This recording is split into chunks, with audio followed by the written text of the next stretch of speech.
level.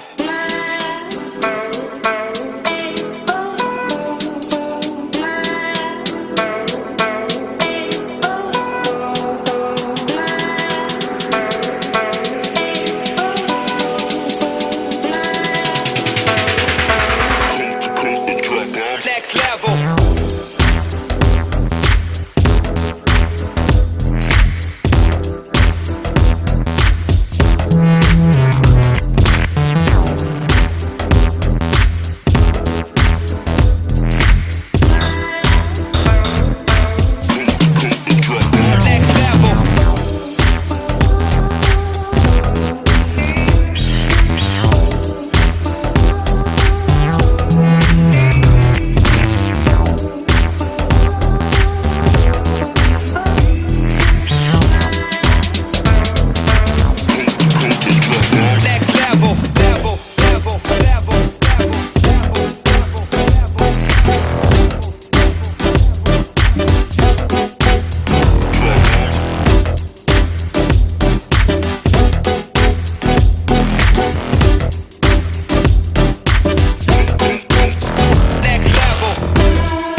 Hi guys, this is a bike starter motor.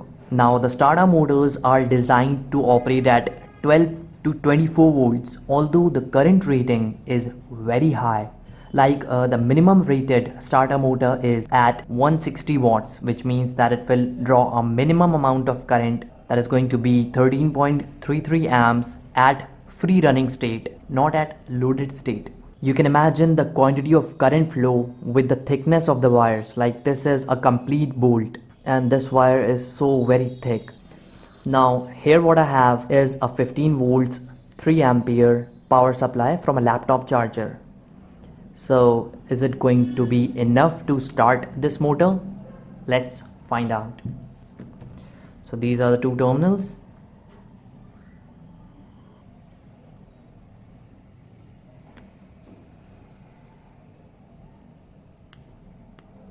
You can see guys that there is sparking, but the shaft is not even moving from its position.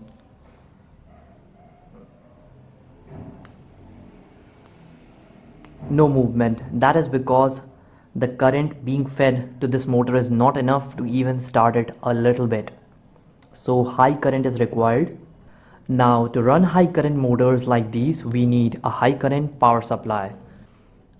This is a 40 amps center tap transformer. This black wire is the tapping point, while these two red wires are the side wires. So this set is going to be the primary and this is going to be the secondary, this black wire which is thicker, and this is going to carry the high current and produce low voltage output for running high current DC motors such as these. Now you might also be familiar with these two circuits that I used in my previous inverter video. Like this was the oscillation circuit and this was the switching circuit. So I did a few modifications and I'm not going to use this oscillation circuit, and this circuit is going to operate without this. Okay, so let's remove this one. Now all I'm left with are 6 transistors, two 13009 and one CDC 1351 in same for this set. Okay, now I'm going to connect this transformer to this circuit. Okay, so let's do that. This is the collector terminal, common collector of this set. So it will be connected over here.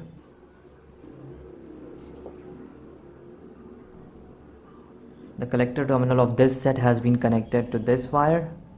Now the second collector terminal from this set will be connected to this wire. Okay, now that is done too. All I'm left with is the center tap wire, this one, and the common emitter for this switching circuit. Now the changes that I did to replace the oscillation circuit, I will show you.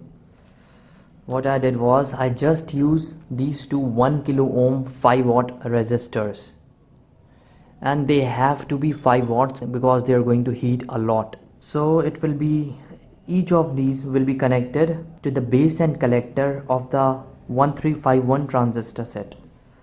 So this is your clip that will be connected to the base of one of the CDC 1351 transistors and connect one of the resistor terminal to the base.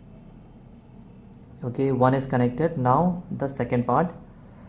Now the collector of the other set will be connected to this terminal.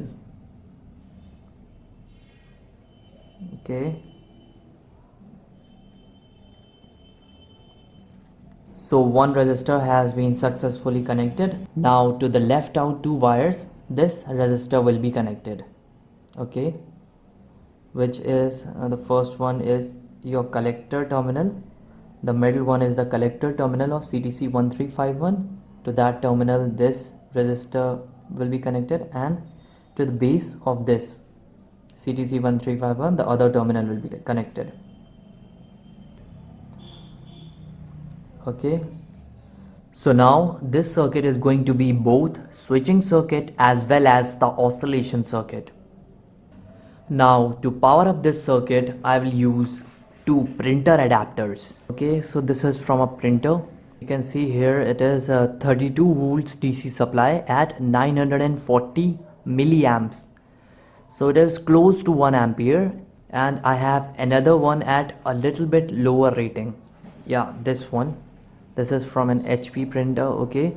32 volts at 625 milliamps. So together it is going to make around 1.5 amps and 32 volts in parallel.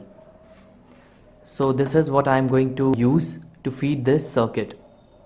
Okay, so these are the two wires coming out from the printer adapters. You can see that it is showing 31.5 volts, 31.6, which is almost 32 volts. So this black tape indicates the negative terminal, which will be connected to the common emitter of this switching and oscillation circuit. Now all I'm left with is this center tap point of this transformer and the positive terminal from the printer adapters. Okay. So this sound indicates that the system is performing good as expected. Now, even though everything seems fine, still this setup is producing alternating current AC. So I have to convert it into DC by connecting a rectifier. Okay, so guys, this is a 32 amperes bridge rectifier. Yeah, KBPC 3510 Vanco. So I will connect this to the transformer. The positive. The AC, you can see here the AC sign. Yeah, that will be connected. This one is AC, this one is AC. That will be connected to these two wires. Okay, so the first thing is connecting the terminal. The second thing is connecting this wire.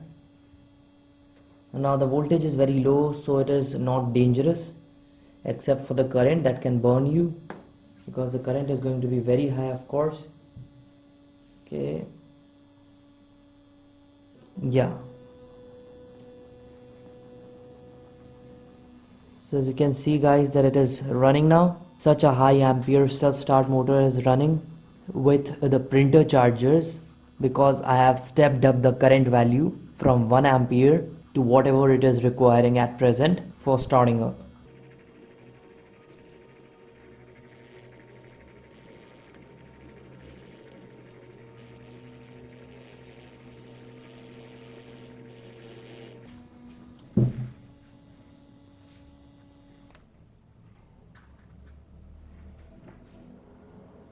Yeah, let's check if it is really hot or not.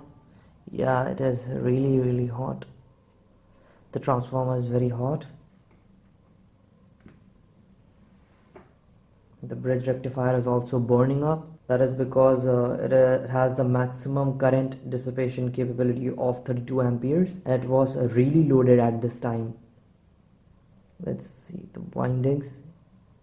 Yeah, the secondary is also burning because it is carrying large amount of current, and since I'm using really thin secondary which is not designed to carry such high amperes, it could burn after continuous usage. Yeah, it is very hot. So let's do this one more time. Okay, so connecting this terminal. Yeah, and now this one.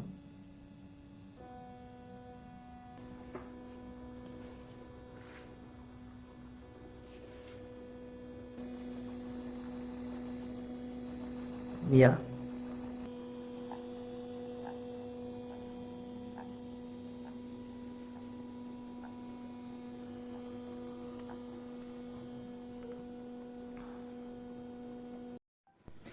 hey guys, I have another large PMDC motor.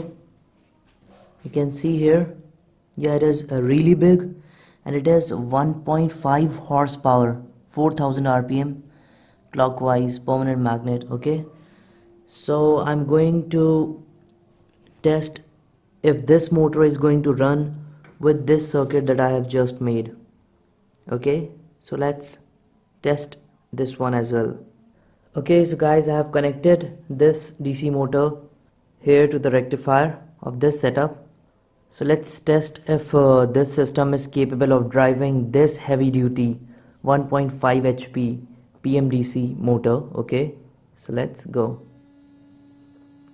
You can see that it is running very slowly, but this circuit is obviously capable enough to start up this motor. Yeah, you can see that the speed is not very high, but still this circuit being capable enough to drive up this motor is a success in itself. Okay, so guys, I hope you liked this video. Thank you so much for watching it. Please hit like and don't forget to share and subscribe. Thank you.